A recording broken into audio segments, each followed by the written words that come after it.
Bismillahirrahmanirrahim. Assalamu alaikum students. As you know that this is your history of English literature class, and the period which we are going to discuss today, that is Anglo-Norman period. So let me give you the briefing of the last lecture of yesterday's class. Basically that was about Anglo-Saxon history of English literature. That was basically the very first period in the history of English literature, and I told you the importance of that period, plus the poets and different prose writers of that period, and what is the historical significance of that period in the entire history of English literature. Now we are going to talk about the second period in the history of English literature, that is known as the Anglo-Norman period, and that was started in 1066 and ended up in 1500. So as you know, the Anglo-Saxon period was ended up in 1066, and right after that this is the second period, and that was started in 1066. The outline of the lecture, this is very much important to know about the outline, because in this way, if you want to note down something, and if something which is difficult for you, so you can quickly go to that point later on. So today we will talk about introduction to Anglo-Norman period, then Anglo-Norman literature, and then the languages during the period, and the characteristics of medieval literature. So students, let me tell you one thing clearly, that previously when we were talking about Anglo-Saxon period, so that was Old English period as well. So here whenever this is Anglo-Norman period, so this is also known as the medieval period in the history of English literature. So medieval literature and Anglo-Norman literature, both are the same things. Conventions of medieval romance, and this is something which is very much important, a tradition of writing romance in Anglo-Norman period, and then chivalry code and introduction to courtly love. So these are also two more kinds of writing literature in that particular period. Then romances in Anglo-Norman period. So basically first of all we'll talk about what were basically the conventions of medieval romances, and then I'll tell you the names of different romances in that very period. And then there is one more tradition among the Anglo-Normans of writing miracle plays. So we'll focus on the miracle plays as well, and last but not the least, the prominent literary figures, and our focus here would be on Chaucer, because he is the most dominating figure in this period of Anglo-Norman. So basically here you can see that we will take a start from introduction, and then we'll end up the lecture with the most prominent figure in this period, and he is Chaucer. And he is Chaucer. What is basically Anglo-Norman period? Okay. The Norman residing in Normandy, basically the Normans, they were residing in Normandy, and that was in France, and they defeated the Anglo-Saxon king at the Battle of Hastings in 1066. As I told you that the last Anglo-Saxon king was Harold, and he was defeated by King William, and he was the Duke of Normandy as well. So here you can see this is again a repetition of the Normans, they were residing in Normandy, and that was in France. Fine. So Harold, the last Anglo-Saxon king, he was defeated by King William in the Battle of Hastings in 1066. So here, my dear students, you'll see that the Battle of Hastings brings a revolution in the entire history of English literature, and how it breaks the traditional writings. Okay, and they conquered England. Basically they defeated King Harold in 1066, and then they conquered England. Okay, Saxon king, again you can say the same things are here. The Saxon king Harold, he was defeated by William, the Duke of Normandy. Okay, the Norman conquest, as in the last lecture I told you the definition of the conquest as well, that it is an act of taking control of any country or city by force, by using your armies, police, and different weapons, so you can control somebody. So this is basically the Norman conquest which took place in England, and this conquest inaugurated a new era in the literary as well as in the political history of England. You can say this is a kind of revolution as well, which brought a new era in the entire history of literature, and it changed the political history of England as well. So here, my dear students, you can see that we'll talk about history of English literature plus the political history of England as well after the Norman conquest. And the Anglo-Saxon writers are permanently displaced as their king. So this is a normal tradition when any other, for example, rulers, they took over any country, when rulers, they conquer any country, so definitely the previous kings and the previous writers, they get displaced, okay? So this is a very common factor as well. So fine, you can see that the Anglo-Normans rulers, they displaced Anglo-Saxon kings and their writers as well. So here basically that is a replacement of the entire history of Britain plus the history of English literature as well. Literature in the medieval period. Okay, so here you can see a pictorial description of the literature as well. Fine, so I'll explain it to you. Okay, what do we mean by Anglo-Norman literature? Basically, this is a transformation. Basically, whenever we talk about Anglo-Saxon and Anglo-Norman, so basically this Anglo-Norman literature is a transformation of English, basically this is a transformation of Anglo-Saxon literature. So this is entirely, we are going to talk about an entirely new tradition in the history of English literature, because that is just a replacement of Anglo-Saxon literature with the Anglo-Norman literature. So here you can see that the artistic expression and religious services were in Latin control at that time. So previously, when we were talking about Anglo-Saxon period in the history of English literature, so you can see that all the religious practices, they were done in Latin, because that was a Roman province as well, because too many Romans were still there, so they use Latin for their religious practices. So when we talk about artistic expression and religious services, so there was a Latin control at that time. So my dear students, here you can see that we are talking about Anglo-Norman literature.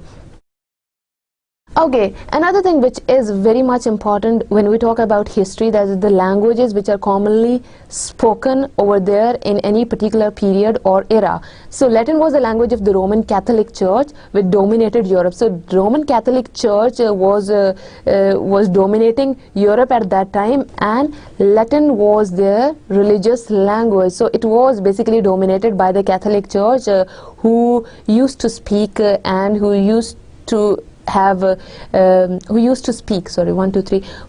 speak Latin language.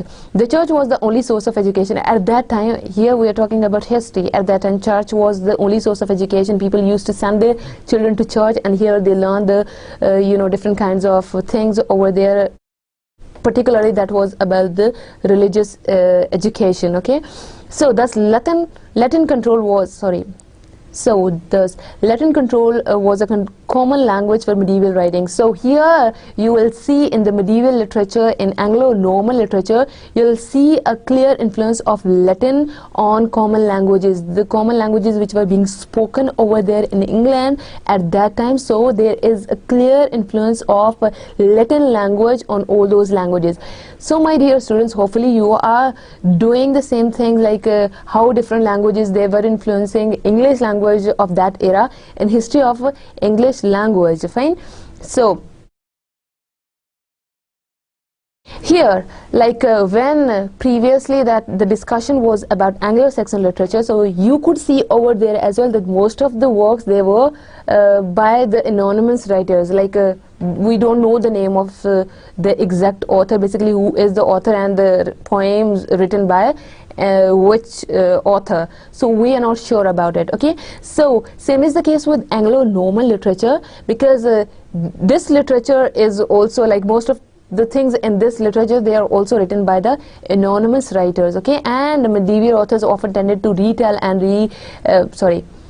Medieval authors often tended to retell and embellish stories they heard or read rather than invent new stories. So basically they are just following the previous tradition of telling this old stories. They used to retell those stories, and they used to embellish those stories, and they were not telling their children any kind of new story. So they were just amending the previous stories. So here we can say that those Anglo-Saxon might be those Anglo-Saxon stories or the new stories. So here the storytelling tradition is very much common in that society.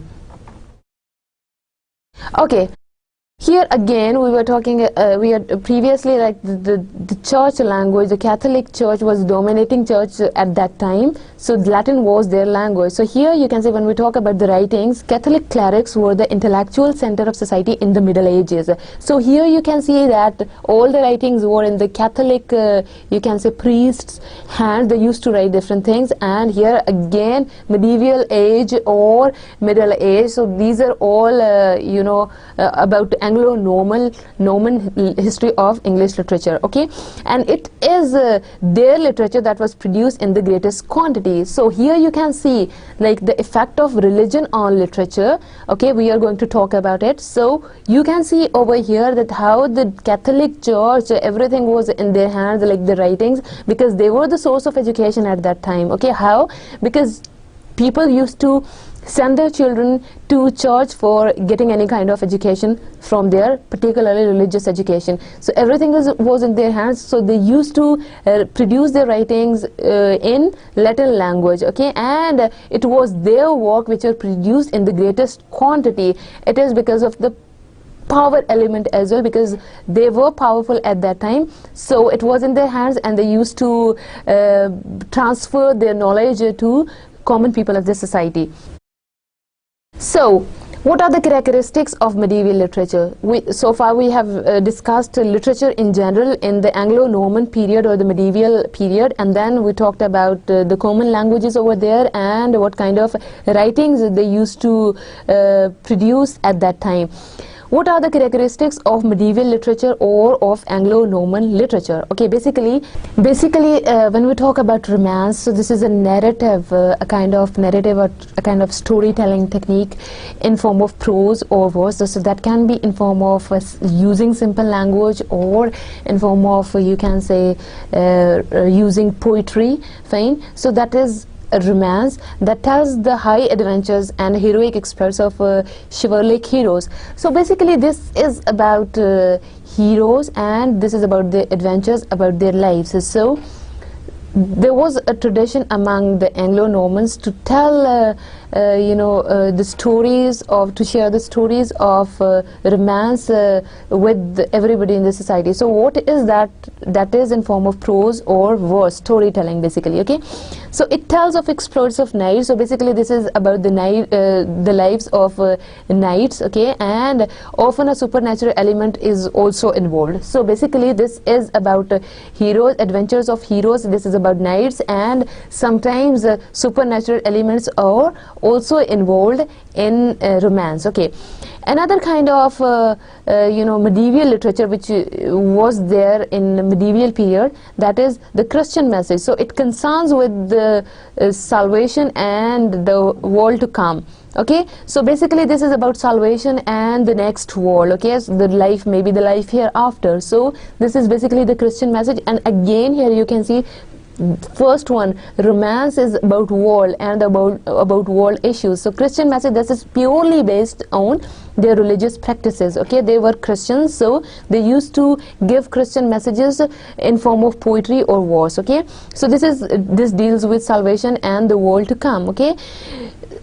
Christian messages did not have any interest in social change, only spiritual change. So basically the focus of Christian change was just on spiritual change, and they did not give any importance to the social change. So basically they used to ignore the social world, and they just focused on the spiritual world, fine? So here you can see This was true until the late 14th century. So basically here, my dear students, you can see that this was true, like they used to focus on just spiritual message, and they used to ignore the social world, the outer world. So this was true until the late 14th century. Okay, so Chaucer and Dante signal new thinking, triumph ending social order. So basically it was Chaucer and Dante who produced new thinking, and they tried to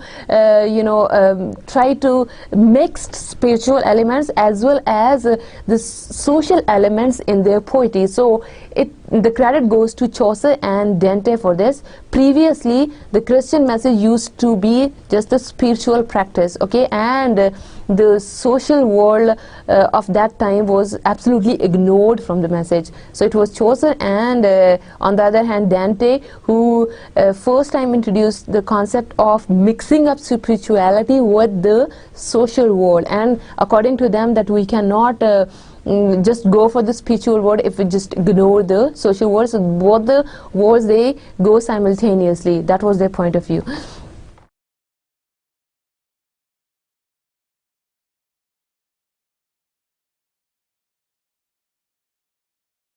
Okay, what are the characteristics of medieval literature? Okay, so heroism, first one is so we are still on the characteristics of medieval literature. Previously it was romance and then the Christian message. Now we are moving towards another point, that is heroism. Okay, heroism. So we are going to talk about heroism from Germanic and Christian traditions both, because they are mingled in the Anglo-Norman period. Okay, so basically they were still imitating Beowulf, that was a literature of Anglo-Saxon period, okay, and Sir Gawain and the Great Knight. So this is another thing which is based on heroism during the Anglo-Norman period, and son of Roland and the Nibelung Genlied. So these are the things which are based on heroism, okay, and there is a tradition of following Germanic and Christian traditions, and they are intermingled with each other. There are some elements from the Germanic and some elements from the Christian tradition. So here you can see the mixture of both the traditions in the Anglo-Norman period. Okay, so my dear students, the next characteristic of medieval literature was that of the presentation of idealized behavior. Okay, so at that time literature was used to write in order to give moral lesson to the people of the society. So literature was used as a source to imitate something. So people were supposed to imitate or to learn something from literature. That is why most of the literature of that time is based on the religious practices, and as I told you that the church was in Catholic hands at that time. It was the Catholic church was dominating at that time, and most of the writings were done by the Catholic priests of that time as well. So here you can see that the literature is just so here you can see literature is usually based on morality. It is based on religion. So people were supposed to learn something through literature.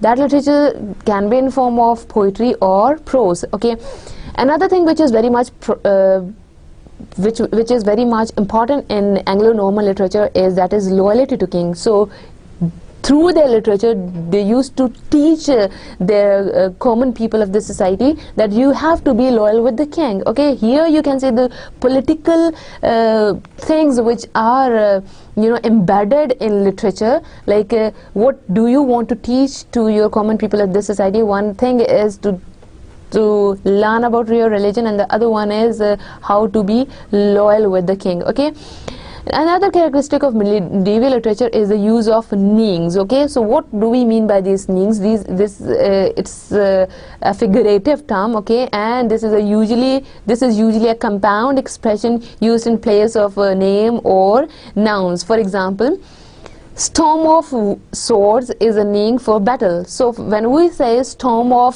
swords, so basically there are too many swords over there and people they are fighting with each other. So this is a pictorial, you can say, description of battle or of war. Fine. So these are the names, like you give an idea of something, do any other thing, okay, which is also part of that thing. Okay, or you can say like the idea of metonymy as well. So we'll talk about all the literary devices in detail someday. Okay, so here you can see that this is a figurative speech. This is figurative speech. Whenever we are telling something, we are not supposed to tell anything in a direct way, so this is a literary device, as you know, in order to decorate your writing. So that was a very much common practice during the Anglo-Norman period. Okay, use of allegory. Okay, an allegory again is a figurative mode of representation. So this is figurative, is something which is poetic, which is not direct, which is not literal. So allegory is a figurative mode of expression conveying a meaning other than the literal. So this is opposite to the literal meaning. Literal meaning is still there, but in allegory you try to say something else. Okay, so basically this is allegory. Here, students, you can see that in order to describe the abstract qualities, the events and the institutions which are thick in much of the literature of this time, so that was in form of allegory. That is literal meaning is still there, but in order to say something in an allegorical form, this figurative speech is used for that. Okay, we'll read Dante's Inferno this quarter, a classical example of medieval allegory. So too many examples of allegory are present in Dante's work, so we'll refer to it as well. Okay, so how he has used allegory in his work. What are basically the conventions of medieval romance? What are the common practices of that time, or the typical thinking of that time the typical thinking of that time to write romance? What were the intentions behind that? Okay, medieval romances often have unprovoked and violent fighting. So here you can see that they often have unprovoked and violent fightings. Okay, are set in a mystical place and time, the Dark Ages. So basically these are dependent upon the Dark Ages. Okay, and they present supernatural elements and magical powers from the pagan war. So here, my dear students, you can see that we are referring back to the pagan war, the war of the Celtic tribes. Okay, so they usually present supernatural elements in order to show the reader the imaginative world of their own. Okay, and they have a hero who is on a noble adventure or quest. So they always, this is a tradition of writing a romance, that they always have a hero who is on a noble adventure or quest. So their hero is always on noble, you can say, quest. Okay, have a loose episode-like structure.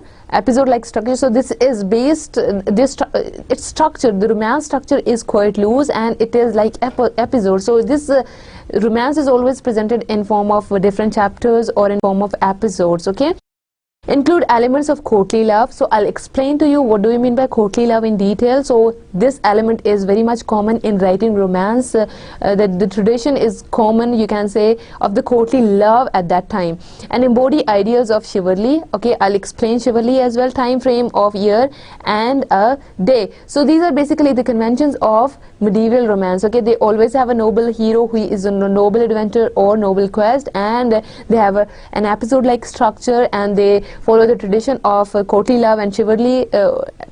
Okay, they follow the tradition of courtly love and chivalry, and they follow the time frame of a year and a day. So basically you can say that they always follow these things while writing romance. Okay, my dear students, here you can see that we are focusing on the medieval romance. Next thing, as I told you before, that I would explain okay, what do we mean by chivalry? This is from the French word chevalier. Okay, so basically this word has French roots, and the meaning of this word is horseman or knight. Okay, basically this is the concept of horseman, so he is always on any kind of quest or adventure. Okay, the code of chivalry influenced the formation of religious military orders during the period of the Crusades. Okay, the now famous Knights Templar and the Hospitallers are among the most noted knights of this period. So basically these are the very famous knights of that period. Again, keep in mind that we are talking about Anglo-Norman period. Okay, to write about knights, which themselves gradually became less threatening to the participant than live battles. So basically this is just to remove the stress pattern, or to remove desperation from the people, from the society, because if they read something, so this is less threatening obviously as we compare it to battle, because people, when they read out something, so they can release their stress. So basically this was the motive behind writing these kinds of writings. Okay, chivalry code and introduction to courtly love. Still we are on this point, and here you can see the knight or the horseman is definitely on the horse, and they are going on a journey. Okay, they are always usually they are noble people of the society, and they are on a noble adventure as well. Okay, the chivalry code combined Christianity virtues with military virtues. Okay, so temperance, fortitude, prudence and justice. Basically these chivalric love, it deals with temperance, it deals with fortitude and prudence and justice, and with faith, hope and charity as well. So here you can see the elements from Christianity which are involved here with the military virtues as well. So here you can see the combination of religious plus the military virtues in their writings. Okay, so as I told you many times before that, you know, literature is a reflection of the society. So whatever is happening in any particular society, so you can see the things in the literature as well. So here they have this tradition of using Christian ideas along with military virtues in their writings.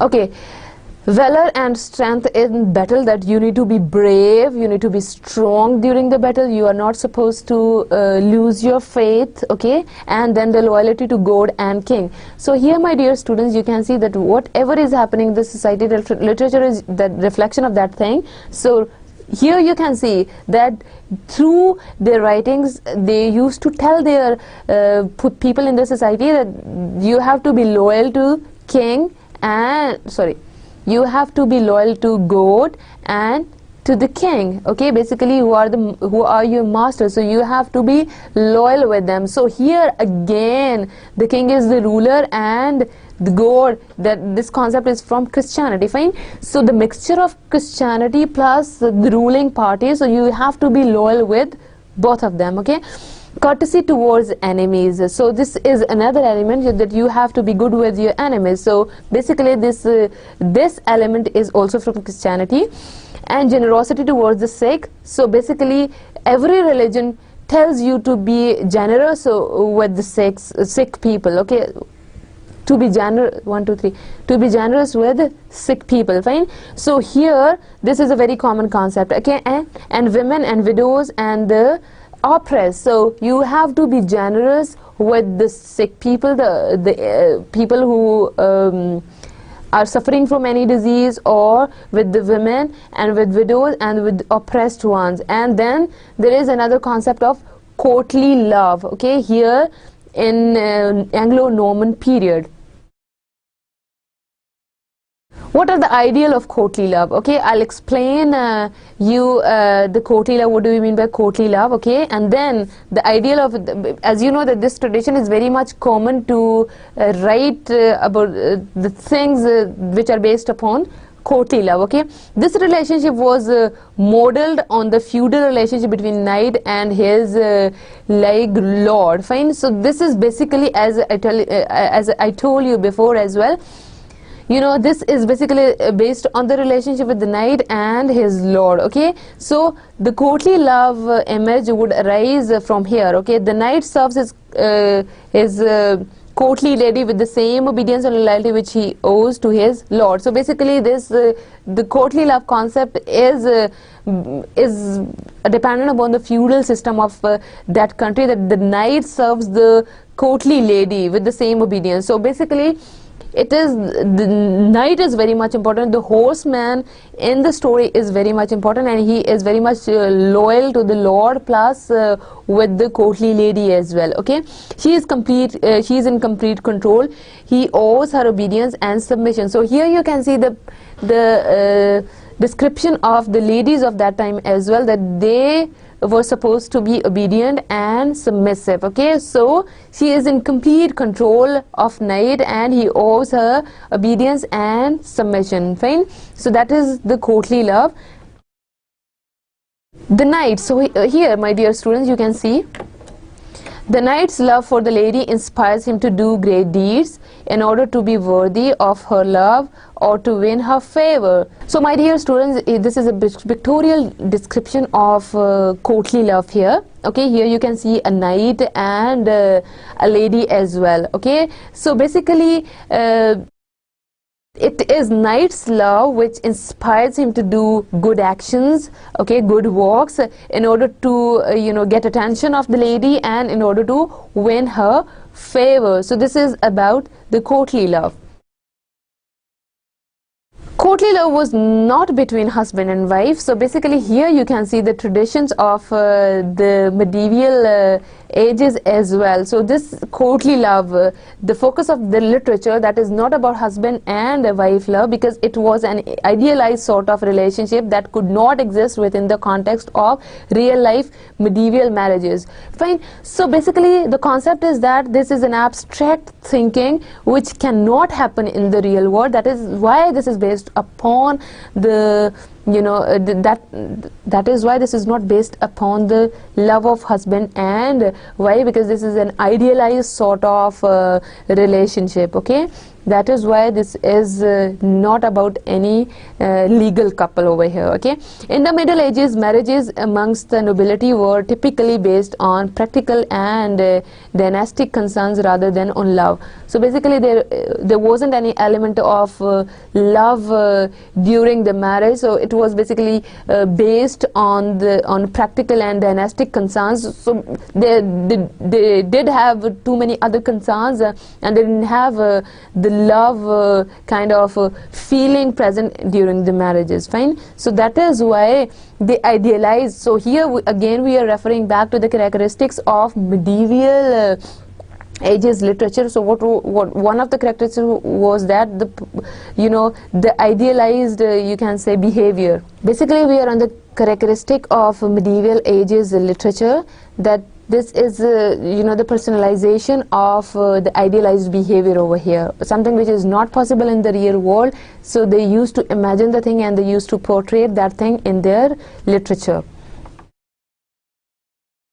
Courtly love provided a model of behavior for a class of unmarried young men who might otherwise have threatened social stability.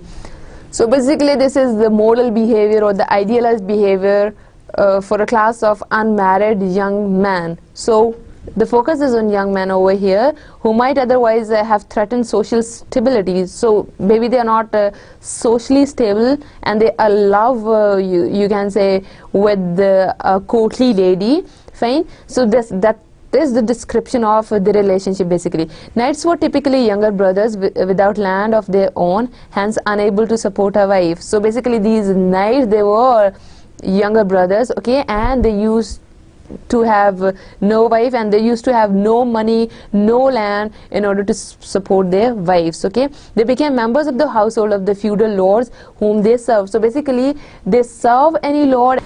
They became members of the household of the feudal lords when they whom they served. Right? So basically here the focus is on knights, that how they used to serve their lords, and with the passage of time they used to become the members of their household. The lady is typically older. Okay, here you can see the knights, they all are very young and they didn't have any land or money to support their wives.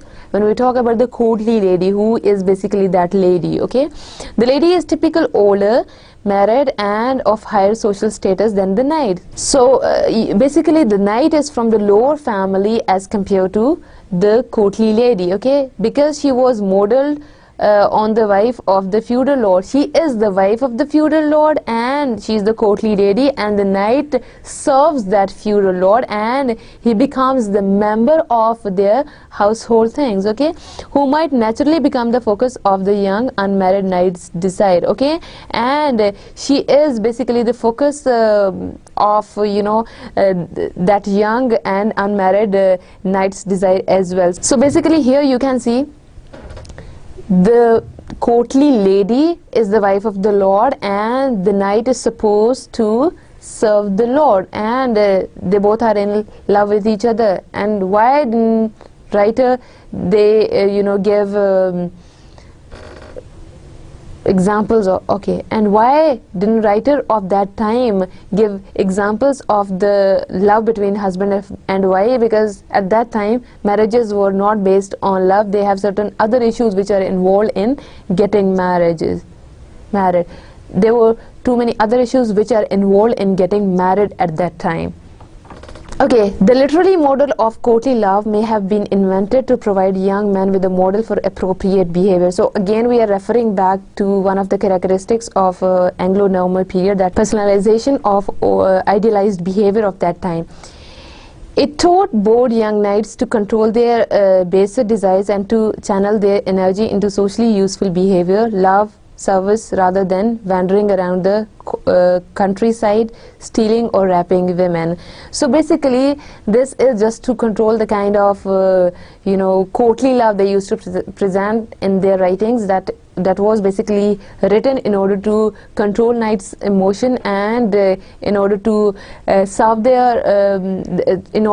themselves for fruitful purposes, and not to waste themselves in raping women and stealing something in the society. So basically that was the concept. Okay, the symptoms of love were described as if it were a sickness. So basically, if we see love in a positive way, this is a very good feeling. But when we talk about the courtly love, usually writers, they used to describe that love as sickness. Okay, so if somebody is in love, that here we are talking about the courtly love, so that is basically a disease, that is sickness. Okay, the love sick knight is typical symptoms. Okay, he is sighing, he is turning pale, turning red, fever, inability to sleep, eat or drink. So that is a very typical tradition of courtly love, that the knight is in love with the courtly lady who is the wife of the lord of that time, and the knight is supposed to serve the lord and he is in love with that lady. Maybe they both are in love with each other. So basically these symptoms of knight's love were that he is in favor and he has turned red, or you can say pale, and he doesn't eat or drink anything. So here, my dear students, here you can see the pictorial description of this love as well, that somebody is in love, okay, and the condition is not that much good. It's kind of a negative, you can say, description of love of that time, Anglo-Norman period. Okay, the romances in Anglo-Norman period. Okay, again we are moving towards romances.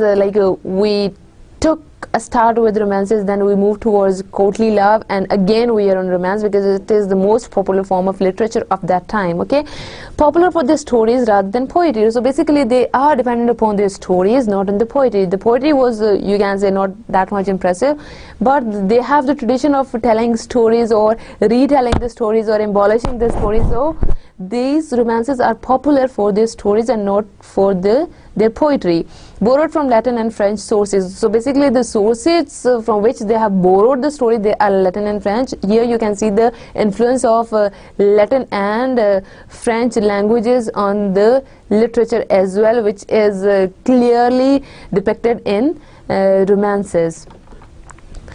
Another thing, romances, we have talked about romances and the courtly love, and the knight, or you can say the servant or the horseman, is in love with the lady of the lord. So that is the courtly love, and that is very much common in the medieval ages or the Anglo-Norman period of literature. Okay, another thing which is very much important, the morality plays. Okay, they were very much popular, which are based on some kind of miracles of that time. Okay, from the growth and development of the Bible story, scene by scene, carried to its logical conclusion. So basically the typical story of the miracle plays is based on the biblical story and the scene by scene description of something, and there is a logical sequence of that biblical story as well. Okay, developed to an enormous cycle of sacred history.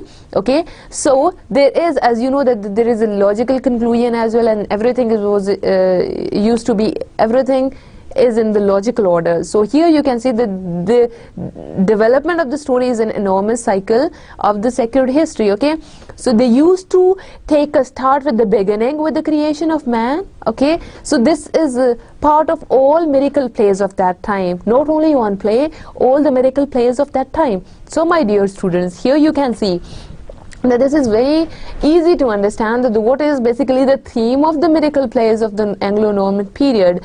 This take a start with the creation of man, and then they move towards the fall and banishment from the Garden of Eden. Fine. So here you can see that how the man was created, and with the passage of time his fall and banishment from the Garden of Eden as well. This is the purely Christian concept, and then the death of Christ is there, and the final day of judgment.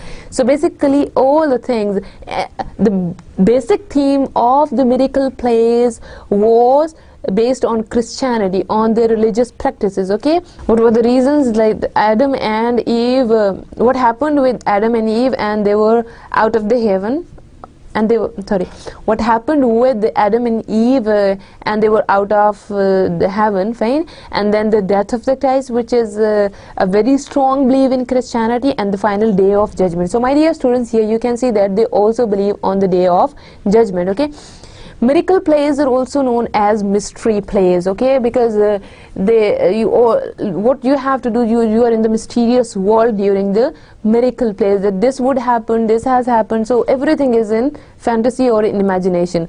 So miracle plays flourished in England from the reign of Henry II to that of Elizabeth. So here my dear students, you can say that the reign of Henry II was started in 1154, and that was that was ended up, you can say the peak time for the miracle plays was started in 1144, and that was ended in 1603. So it is comprised of many centuries that people, they used to like miracle plays a lot, because again we are coming to the previous point, that was everything was in the control of Catholic Church of that time, and they were responsible for writing anything, the kind of writings they are supposed to produce, and they have to educate the children as well. So here you can see the theme of miracle plays, writing miracle plays or mystery plays, that the credit again goes to the Catholic Church. Okay, another thing, that is morality plays. Here my dear students, you can say previously we were talking about miracle plays. Okay, that is purely based on the religious practices of Christianity. Here another point is involved, that is the morality plays. Okay, what is this? Is basically the uniform theme is the struggle between the powers of goods and evils for the mastery of the soul of man. So this is about spirituality. Okay, so this is basically a fight between the powers of goods and evils. Okay, how to differentiate between good and evil in order to master the soul of the man. So basically this is the very uniform theme in all the morality plays of that time. Okay, the life of the Christ, again you can see the morality plays an influence of Christianity on the morality plays as well, and redemption of the world. So this world is not going to be here forever. So as I told you, that they do believe on the day of judgment, and they do believe on the redemption of the world as well. So it is based on the life of the Christ plus the redemption of the world. Here we are talking about the morality plays. Previously it was about miracle plays. Okay, William Langland. My dear students, we are going to talk about some of the famous poets of that era, the very period of Anglo-Norman. Okay, William Langland is one of the greatest poets. His poem A Vision of Piers to the Plowman, very popular, and it's a classical work. Okay, so my dear students, you just have to keep in mind the popular works of any era. Okay, so this is his famous poem. Okay, so this is basically satire on the corrupt religious practices. So basically this is a criticism on the corrupt religious practices as well, in a positive way, you can say, by using allegories and indirect meaning or the metaphorical picturization of something. So this is basically the satire on the corrupt practices of religion of that time. Okay, throws light on the ethical problems of the society. So this is another theme of his poem, and the assumed character was that of the prophet. Okay, so this is the assumed character, that is just an imagination. So it is the prophet denouncing the sins of society, encouraging men to aspire to a higher life. So basically this is about the sins which are present in the society, and how the prophet is encouraging men to aspire to a higher life and to avoid these all the corrupt religious practices from any particular society. So these were basically the themes. This poet William Lagan represents the dissatisfaction of the lower class, because lower class was not satisfied with the maybe with the ruling class, okay, and more thinking class of English society. So basically the focus is more thinking class. When we say more thinking class, so that the middle class, okay, and the lower class. So basically his focus was on the dissatisfaction of the lower class and on the more thinking class of the society, lower plus middle class of the English society. This is a style, this is a criticism on the corrupt religious practices, okay. Another poet in Anglo-Norman period was John Gower, okay. So he is famous for his courtly medieval poetry. He is a narrative poet who used to write any poem in form of narratives or by telling the story, okay. Most important work is the Confession Amantes, okay. So this is his most important work. So here, my dear students, I am just telling you the names of their greatest works.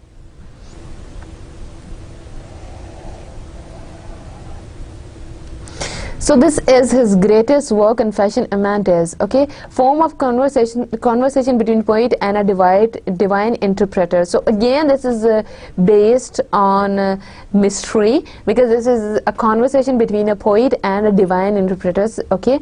So basically, my dear students, what you have to do is you just have to keep in mind the concepts of different eras and the conventions and the traditions which they used to follow while writing their literature, okay. Satire on the vanities of current times. So basically here you can see the word satire again. Basically this is a criticism on the vanities of current time again. So here you can see the poet is basically against the current time, against the current practices, maybe the religious practices, maybe the political practices in the country, okay. So when we were talking about William Langland, so he focused on the lower class and the middle class of the society. So here this is a satire on the vanities of current time. So basically you can see one more literary figure over here, that is satire, okay, that is present in William Langland and John Gower's works. The age of Chaucer, as we were talking previously about it, is it as well. So this medieval period, or the Anglo-Norman period in the history of English literature, is also known as the age of Chaucer, okay. Chaucer made a fresh beginning in English literature. So he just you can say brings a revolution in the entire history of English literature by introducing something else, okay. Men of the world and of affairs, like Shakespeare and Milton. Basically he was the man of the world and of affairs. So he is quite towards the social affairs of the society. So he deals with the world affairs and with the social affairs, and you can see here he is like Shakespeare and Milton. So when we'll talk about Shakespeare and Milton, so we'll focus comparatively on Chaucer as well there. So basically he is the man of world. He deals with the society and the societal affairs, okay. The most popular work, that is a landmark in the history of English literature, that is the Canterbury Tales. So we'll focus on Canterbury Tales a lot during the rest of the sorry. So we'll focus on Canterbury Tales, sorry. So we'll focus on Canterbury Tales. So let's have a brief introduction of Geoffrey Chaucer. His period was started in 1340 and was ended in 1400. Okay, so this is a period of, you can say, 60 years. Okay, so his personal experience, he is the father of the English poetry. So my dear students, you have to keep in mind, whenever somebody asks you who introduced the English poetry or who is the father of English poetry, so on the spot you have to answer that Geoffrey Chaucer. Okay.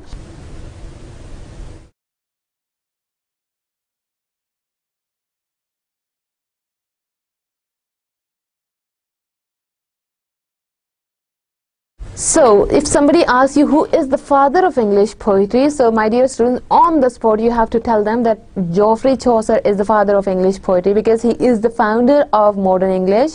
Okay, so he was the first person who introduced English poetry, you can say. Okay, Chaucer was born of a wine merchant family with the rising fortune and some standing at the court. So basically this is his personal experience, that how he introduced English poetry, and he belonged to which kind of family. Okay, 1357 served as a court page by boy servant, so he was a boy servant in a court. And in 1359 in an English armed fighting in France, and was taken prisoner. So previously he was a boy servant, and in 1359 after 2 years, you can see here, he was the prisoner. Okay, and that happened in France. Probably in 1361 or 1367 studied at the Inner Temple, where he received training for a career at the court. So basically he got a training he got a training from Inner Temple. This is the name of the institute, and the year from year 1361 to 1367 he got that training for a career at the court. So he wanted to have a bright career in court. Dear students, what you have to keep in mind, that the medieval ages, for example, when we talk in the medieval ages, Chaucer is the most prominent figure, okay, among other writers and poets. So what happened here?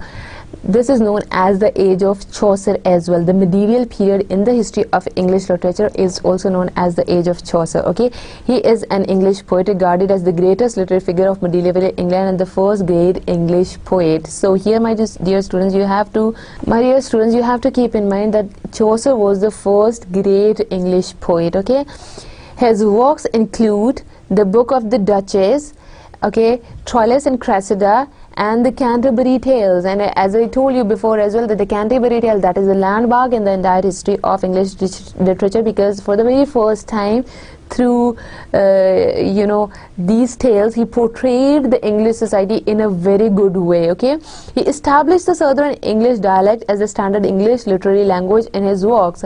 So basically he adopted the Southern English dialect in his works. So probably you'll be dealing with dialects and accents in history of English literature, so the concept would be clear to you if you just focus on the dialects and the accent and the changes and the different southern dialects and the northern dialects of English language. Okay, the Canterbury Tales, as that this is one of his works, and this is a very popular work among other works. It is a work written by Geoffrey Chaucer in the late 14th century. So here, my dear students, you have to see that the Canterbury Tales was written in late 14th century. It is a collection of stories, two of them in prose and rest in verse. So this is basically a collection of different stories. People belong to different classes of the society, and two of the stories were in prose form. Those are written in simple English, and rest are in verse. Rest are in poetic forms. So he selected people from different classes of society, and then he portrayed them there in the story. And if you read Canterbury Tales, so you will see that everything would be in your imagination. The pictorial, you can say, vision would be in front of you. You won't even imagine that you are reading something. You would just comment that you were watching a film. So this is one of the characteristics of his writings as well. Okay, the work uses a frame story structure in which a main story told by the writer himself organizes other shorter stories told by a group of pilgrims of many different occupations and personalities. So basically there are certain people like who belong to different classes of the society. They are going somewhere and they belong to different occupations and they have different personalities as well. So here we will talk about the political influences on their personalities, the religious influences as well, and the economical differences and the class difference, which is the most dominating thing in the Canterbury Tales. Okay, some of the stories are original and others not. Maybe only some of the stories of the Canterbury Tales, those are original stories. Rest of the stories, they are based on imagination. Here our focus is on the Canterbury Tales, the most significant work that is written by Chaucer. Okay, basically they meet at a certain place and they'll have to go for Canterbury. Okay, their host proposes a storytelling contest to make the journey more interesting. So that is again a common tradition among the Anglo-Norman to tell the stories, okay, to amend the story. So that was a proposal by their host to tell stories in order to make their journey more interesting. The themes and genres of the tales vary, reflecting the diversity of the pilgrims. So basically they belong to different classes of the society, so the genres and the themes, they talk about different themes, they talk about different things in their stories. So it depends. Genre, for example, some of them they told the story in prose form, some of the stories were in verse form. So here you can see that they are representing a specific class of the society. That is why they are reflecting that society as well. Okay, characters are real people with distinct personalities and human weaknesses. So basically this is about the characterization or of the society. So the people, they are obviously real and they belong to different classes of the society with different personalities and human weaknesses as well. The merits of the work are sense of humor, sympathetic insight, and a sense of proportions as well. So these are basically the merits of their work. How do they tell any kind of story, and through that story we'll get to know about the psychological we get to know about their psychology, about their thinking pattern, and then the rest of the things which are involved in making their thinking. The work is incomplete. It was originally intended as a collection of 120 tales, but 26 tales were actually written. Basically it was intended So basically it was intended as a collection of 120 tales, but only Chaucer could write 26 tales, okay, due to certain reasons. Okay, so what basically the point is over here, okay, like these 26 tales like who were told by different people who are going somewhere. Okay, so they represent the different classes of the society, their mentality, their thinking, and their psychology, and how do they deal with the people whosoever is going with them. The language of the Canterbury Tales is Middle English. So my dear students, here you can see that this is written in Middle English. So we cannot understand even Middle English like Old English. So this is the language of the Canterbury Tales, and later on it was translated into New English. Sorry, later on it was translated into Modern English.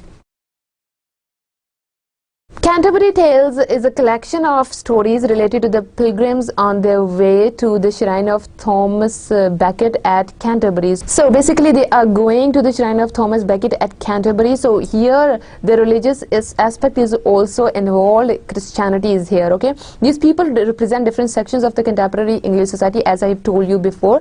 A landmark in the history of English poetry. So this is a very significant work in the entire history of English literature. As I told you that Chaucer is the most dominating figure in Anglo-Norman period, so we'll divide his works into 3 periods, okay. First period, first period, he imitated French models, particularly the famous and very long poem Le Roman de la Rose. So basically this is a French word, so he imitated French model in the first period.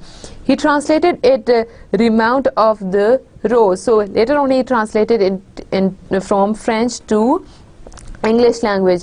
Introduction to the medieval French romances and courtly love. So here you can see the very common tradition of writing something that is about, you know, the romance and the courtly love. It is there in the Remount of the Rose. Okay, he also wrote the Book of Duchess, that is in the religious tone, and it reflects the Christianity here. Okay, so the name of this book is the Book of Duchess. So I'm going to underline the names of the books over here only.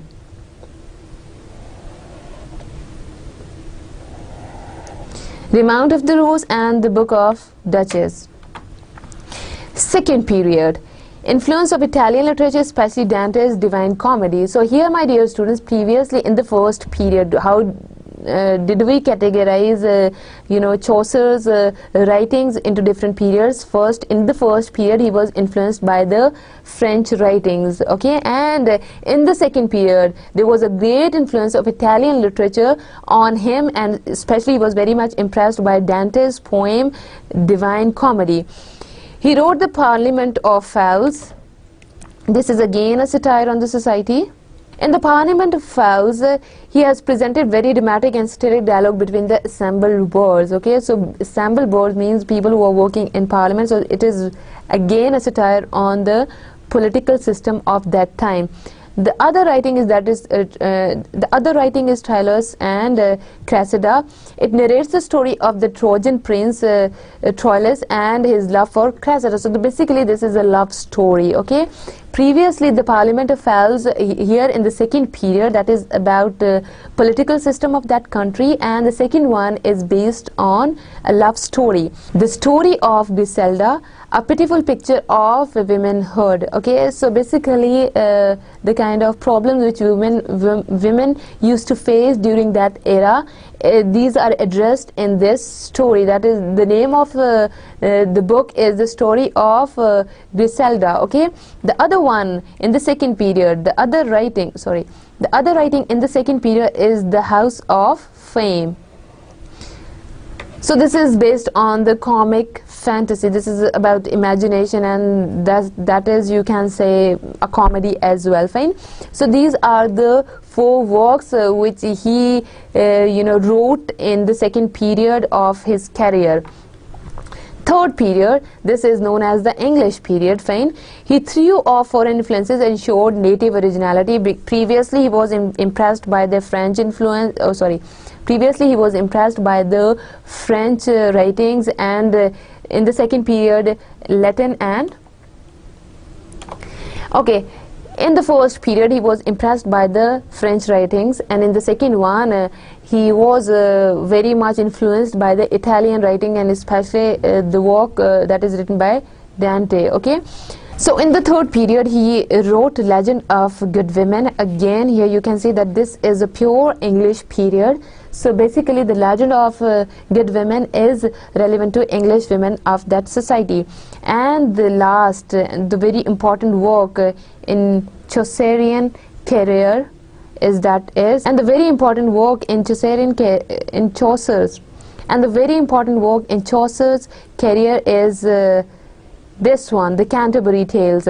This is the greatest poetic achievement which places us in the year of London. So basically this is a satire on the society of London, and this is a pictorial description of different people of the society who belong to different classes. Fine. So this is basically the third period. So my dear students, what you have to know about is that, like, whenever you are dealing with any of the writings of Chaucer, so if that belongs to the first period, so you have to keep in mind the French influence. If that is in the second period, the Italian influence, and the third one is the pure English period, because he threw off all the foreign influences and he became the original native during the third period. What happened after Chaucer? That was an era of Chaucer, the Anglo-Norman period, the era of Chaucer. There was a decline in English poetry for about 100 years, from 1400 to the Renaissance. So there is a decline, there's a certain decline from after the death of Chaucer. Okay, so what happened? So after the death of Chaucer till the Renaissance period. Okay, so in Renaissance period we'll talk about the revival of learning. Okay, only few minor poets, the imitators and successor of Chaucer, are called the English and Scottish Chaucerians. So basically these are the Scottish and the English writers who were impressed by the Chaucer, and they were basically the imitators, but they were the minor poets. So we do not have any other prominent figure after Chaucer in the entire history of Anglo-Norman period in the history of English literature. So basically when we talk about Anglo-Saxon literature, you have to keep in mind Beowulf and Anglo-Norman literature. So this is basically about Chaucer, okay, and there are too many other minor poets and writers who were there and maybe who were famous to some extent as well. But if we just give a name of any poet to any particular era, so he is the dominating personality of that era. For example, when we will talk about Renaissance period or the Elizabethan age, so that is also known as Shakespearean age, fine. So we'll talk about it in detail as well. The references are taken from a critical history of English literature by Dr. Mullick, and a critical history of English literature by David Ditches, and a dictionary of literary terms by Martin Gray. So my dear students, I hope that the idea or the themes, the concepts of Anglo-Norman literature would be quite clear to you now, and hope you are getting the things. And again, this is just a story, okay, what happens with the passage of time, and this is history of English literature. In the next class we will talk about the Elizabethan age, that is also known as the Renaissance period in the history of English literature. That is again very much important. So my dear students, I hope you are learning the things in a good way, and I'm trying to make my lessons easy for you to understand, because understanding is very much important. So inshallah, see you again with the next lecture that is based on the Renaissance period in the history of English literature. So hope you have enjoyed today's lecture as well. Have a nice day. Allah Hafiz.